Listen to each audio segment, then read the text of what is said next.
This SEPTA data paints a really detailed portrait of crime all across SEPTA's system.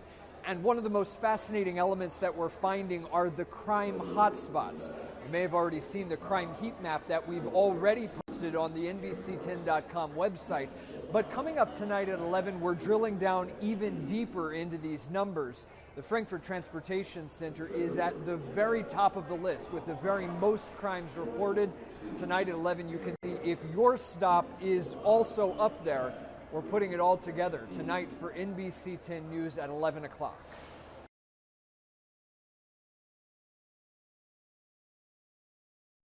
Story that impacts almost all of us some of the time and many of us almost every day. And it is digging into safety on SEPTA. On our NBC 10 website, we have set up, this is the homepage that a lot of you guys know about. But if you come to our homepage, NBCPhiladelphia.com or NBC10.com, and scroll down right below the top story, we have the headline for the story that I'm talking to you about right now, Commuter Crime, SEPTA Hotspots, and Bad Times to Ride the Rails. And if you click on that, we have set up a website here that's live right now with a lot of information about the story that is airing tonight on NBC 10 News at 11. What we did was review 5 years of SEPTA reported crime data to get a better sense of exactly where crimes are unfolding on SEPTA's system, what time of day they're unfolding, and exactly what types of crimes are the very most common. Come up here and let me show you what we have already live on the NBC 10 Investigators Facebook page. The center of the page is really this heat map that we put together based on crime data, as you can see, going back from 2013 all the way through 2018. It ended up being about 5.5 years of crime data, and this is every crime that was reported by SEPTA police over those years.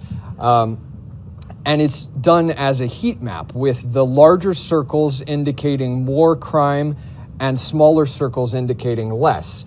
And if you go to this map, you can see generally what's interesting about it is you generally see an outline of really the skeleton of SEPTA's system on here. You could almost trace the system with at least the subway lines here with the crime blots that you can see in red.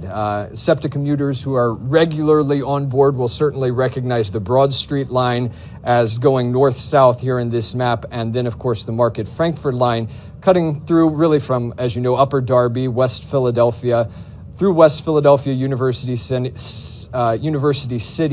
into Center City, under Suburban Station, and then continuing up through the River Wards and up to the Frankfurt Transportation Center.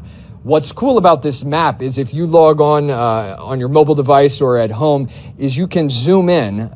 There are ways to get much closer down to your own specific spot on this map so you can get a sense of what type of crime, the amount of crime that is happening in those particular locations. Can scroll a little bit further down here to show you what else we've developed as part of this story. And this, I think, is perhaps some of the most interesting data that we were able to, most interesting trends that we were able to pull out of the data, and that is SEPTA crimes by hour. This is something that a lot of us regular writers, I'm a daily SEPTA writer now, may not be aware of, but certainly SEPTA police pay a lot of attention to this. And look at how pronounced some of these time of day trends are. This 0 hour, of course, is sort of the midnight hour, and then it continues right through the day, and you can see which particular hours have had the very most crime reported in connection with that time of day. So, for example, hour 16 right here corresponds to about the 4 o'clock hour in a 24-hour period. And you can see that's really where our numbers absolutely peak in terms of the most amount of crimes committed by time of day. So what does that tell you? It tells you if you're riding the rails late in the afternoon, that is the time you need to be the very most vigilant. It's interesting. We did a lot of interviews with SEPTA. SEPTA was very accommodating in terms of showing us sort of the behind the scenes of their policing, what they do every day to keep all of us daily writers safe. And they are completely aware of these time of day trends. They schedule their police staff in response to these time of day trends. And of course, if you ride SEPTA regularly, you're definitely aware of the fact that late in the day is when a number of public school students around the Philadelphia region ride SEPTA to get home from school. So certainly this peak period that we're really seeing in the late afternoons, it's really more or less kind of 3 o'clock to 5 o'clock in the afternoon. The data shows that's really when the crime peaks.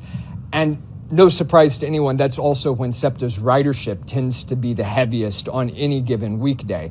It's worth noting during the summer months, these numbers fall off pretty significantly. During summer on SEPTA's rails and buses and trolleys, the daily average ridership dips to about 600,000 of us, while during the peak days of the school year and sort of peak times of year, it can be as high as about 1 million folks a day. So you can see a pretty dramatic variation in there for an average of about 100,000 of us on any given weekday across the entire year. We can scroll down a little bit further and show you the final really cool feature that we already have up as part of this story, which is our SEPTA quiz. Now, new tonight, commuter crime. I was screaming at the top of my lungs, somebody help me. The NBC 10 investigators uncover the hot spots on our largest transit system. for you guys, this spot is a focus. Absolutely. And we reveal the way and the time you're most likely to be victimized. SEPTA has made safety and security one of its key focus areas as the agency plans for a future of increased ridership. So investigative reporter George Spencer sifted through 5 years of SEPTA crime numbers to find out how they're doing. Every weekday, some 800,000 of us rely on SEPTA to get around. And walking the platform of the L, Got any idea on you? SEPTA police aim to stop crime before it happens. It's not worth it. It's a tall order on a system spanning 7 counties in 3 states. Fights like this one break out with Megan Milligan caught in the middle when she says she tried to protect a young girl being bullied. I was like, oh my God, I wasn't expecting that to happen. And I grabbed my face and my glasses were broken. Milligan's 2017 assault and robbery, or this after-school brawl last month, Everybody back up! are crimes that startle riders, delay trains, and grab headlines. But as we dug into 5 years of SEPTA data, we found the vast majority, 84% of reported transit crime, is theft. Just saying that word makes people think, oh man, that's terrible. But a significant number of those thefts are carelessness on the part of the rider. SEPTA Police Chief Tom Nestel says it's usually as simple as a thief picking up an unattended cell phone or bag without the victim noticing. In the agency's numbers, we discovered crime spikes between 3 and 5 o'clock on weekday afternoons. Since 2013, system-wide crime totals have held relatively steady, save for a dip last year. But the most serious crimes other than theft are trending down. And we joke and say it's safer to ride the Broad Street subway than it is to walk down Broad Street. But even with that progress, we found hot spots remain. The Frankfurt Transportation Center is the most crime-heavy location in SEPTA's entire system. More than 1 out of every 10 crimes traces back to this address. You don't know what's in there? When we tagged along with officers here, You all right? we watched the preventative policing that Chief Nestel sees as the department's signature work. That sign right there says no smoking? The chief says crime at FTC is a reflection of its neighborhood. That area has had an increase in crime, and people involved in crime who are loitering. Our review identified another hub, 69th Street Terminal, as the system's second most crime-heavy spot, and Suburban Station as number 3. Work up numbers for us. At meetings like this one, Nestel's team uses data to predict crime 12 and 3 p.m. and deploy resources. A heavy patrol for 10 to 16 minutes. Let's go, clear it out. On the ground, officers watch for the most basic transit crime of all, fare evasion. Because Nestel says turnstile jumping often precedes more serious crime. So if we can intervene right at the beginning and stop them from fare evading, the thought is that we're going to stop them from committing robberies or thefts. SEPTA only began tracking its investigative clearance rates this year and couldn't yet provide data. The chief believes those numbers will show most violent crimes are solved, while many thefts never are. For the investigators, George Spencer, NBC 10 News. And SEPTA police confirmed that cell phones are the most stolen item on their system, and they recommend keeping your phone in a spot where it cannot be easily grabbed and looking up to check